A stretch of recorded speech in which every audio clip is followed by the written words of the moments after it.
నేను రీసెంట్ టైమ్స్‌లో గమనిస్తూ ఉన్న కొన్ని ఫ్యాక్టర్స్‌లో లేదా భయంకరమైన సైకలాజికల్ ఫ్యాక్ట్స్‌ని చెప్పాలి అంటే, కొంతమందిలో ఒక మైండ్‌సెట్ ఉంటుంది. మాకు ఏ అడ్వైజర్ అవసరం లేదు. ఈవెన్ మ్యూచువల్ ఫండ్స్ కూడా అవసరం లేదు. మేము డైరెక్ట్‌గా స్టాక్ మార్కెట్‌లో ట్రేడింగ్ చేస్తాం.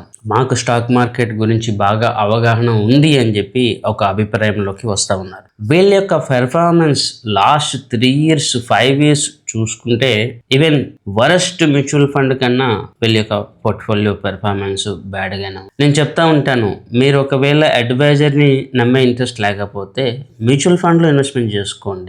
Don't do experiment with your money. నాకు స్టాక్ మార్కెట్ పట్ల అవగాహన ఉంది అనే అభిప్రాయంతో మీ యొక్క పోర్ట్ఫోలియోని డిస్ట్రాయ్ చేయొద్దు. నేను చాలా మందిని చూస్తూ ఉన్నాను, ఇదే ప్రాబ్లం. ఈవెన్ వాళ్ళు మ్యూచువల్ ఫండ్లో కూడా ఇన్వెస్ట్మెంట్ చేయట్లేదు.